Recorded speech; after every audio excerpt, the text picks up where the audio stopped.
Hey, it's Chris here. I want to talk about puberty blockers in this video.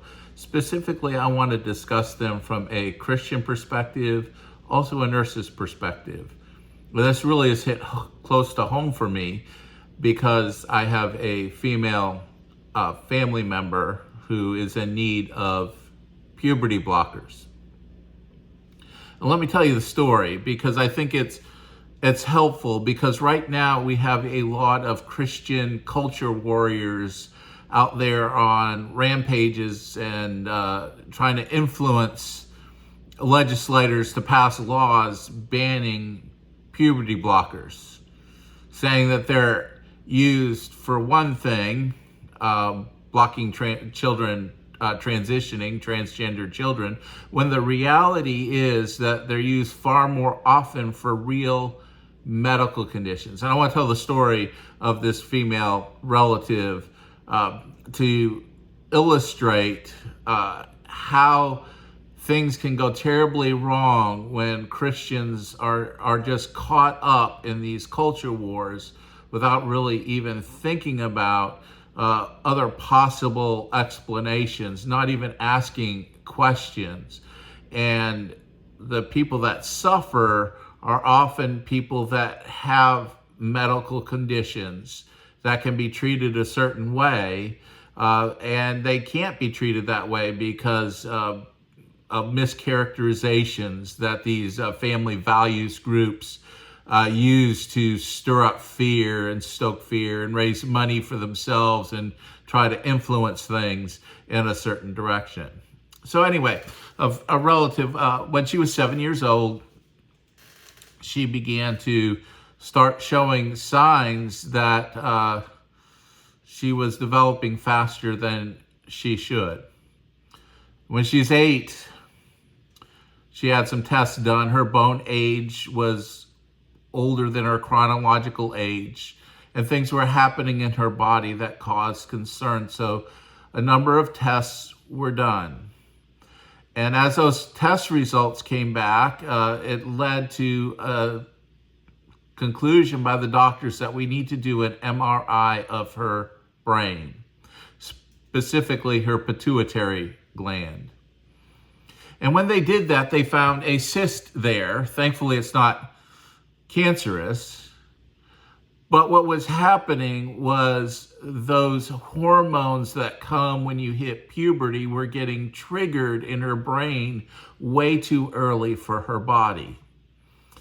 And so the treatment for that is to give a young child puberty blockers to stop the pituitary gland, stop what's going on in the brain and everything, and developing these hormones that trigger puberty before her body is ready for that. Because if that isn't done, there's long-term negative health consequences for that. There's a lot of negative outcomes will come. So the standard medical treatment for a young child experiencing what is called precocious puberty is to give the child puberty blockers to stop the child, mostly it's girls that have this happen to them, from entering puberty years before their body is ready for puberty.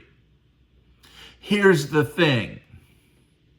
A lot of these family values groups have mischaracterized the frequency and use and what puberty blockers are used for in order to stir up fear and angst in their followers, to send them money so that they can go to state legislatures to ban puberty blockers that are mostly used for things like precocious puberty, which strikes about 1% of the population. If you think of that year over year, that'd be 30 or 40,000 children who are in need of puberty blockers to stop precocious puberty from puberty happening years before their body is ready for it.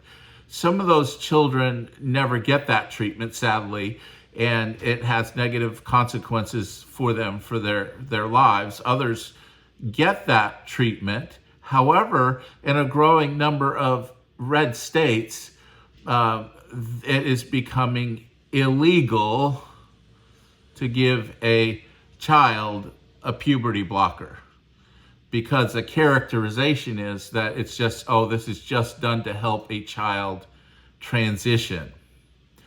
But that's not the most frequent use. Thankfully, in the state where this relative lives, the state court has blocked the implementation of the ban of puberty blockers, so she can get a puberty blocker and allow her body to catch up so that her body is physically ready for puberty before they take her off those blockers. I think it's important as Christians that we have to recognize that there is a lot of complexity in life, and everything is not black and white. And it's not going to be solved by just making laws to try to fight whatever fear that we have at the moment. The medical community understands these treatments and they understand these kinds of issues, but they're also not, it's just a hard battle to fight for many people, because many in this Christian culture warrior community is more eager to fight than listen, more eager to revel in their ignorance than try to learn. And because of that, it becomes a very difficult discussion to have, and it can become very highly charged, especially as somebody who is a Christian who affirms the traditional teaching that comes from the scripture on sexuality and reproduction and everything, that I don't want to stray from what the Bible teaches.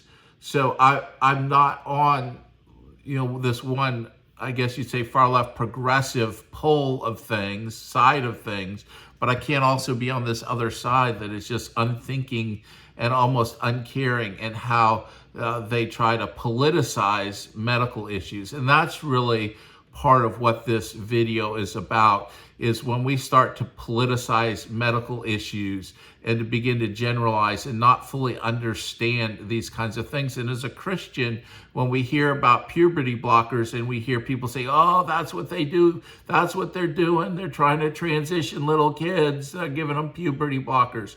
Well, maybe what would be beneficial for us to do is to maybe Google and do some research on puberty blockers. What are they used for? What are they primarily used for? Why would a child need a puberty blocker other than transitioning? Because I think it's important for us as Christians to recognize that there are a lot of things going on in this fallen world. Because of Adam's sin, because Adam and Eve rebelled against God, there is a world under a curse. We're promised the new heavens and the new earth where there is no sin and sickness and death.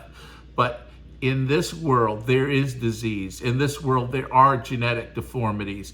And in this world, things don't work out as they should. And it has nothing to do with a lack of morality on the person that is experiencing these kinds of things. A little girl, it's not an immoral thing for her to have a cyst on her brain that is causing some hormonal response in her body. That's part of living in a fallen world.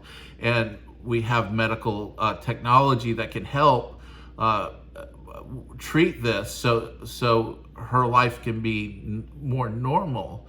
But this simplistic kind of view of the world that doesn't take into account the fallenness all around us, and the fact that our fall goes all the way down to our genetics, all the way down to our biology, that redemption is of the whole person. And the scriptures teach about when Jesus comes back, he's going to raise us up, those who have died. Our souls are with the Lord, and he will bring us back and raise us up into new bodies that are genetically perfect, that won't die, and put us in a new heavens and new earth that are not under a curse, or reshape and reform this world, renew this world. And this is an important thing for us to recognize as we read the scriptures, that we have this future hope, but the here and now is just simply not perfect. And when we use medical treatment as much as we can to alleviate some of the effects of the fall, that's, in my mind, a good thing. So anyway, I wanted to just share this, and please, I'm hoping that some of these videos that I'm making, all of them, is to provoke discussion, to talk about this. What do we do as Christians? How do we live in this world? How do we respond to what's going around us, to be biblically faithful as Christians in the realities of the world that we live in? Please, the best way to help get others involved in this discussion is to share this video, to share other videos, and to have them comment. Encourage your friends and family and neighbors to watch and comment, and we can get a discussion going that maybe, I hope, Lord willing, would be very fruitful for Christians here in the United States, that we can build a community that can speak about these issues wisely, with hearts of compassion and mercy, without compromising the teaching of Scripture.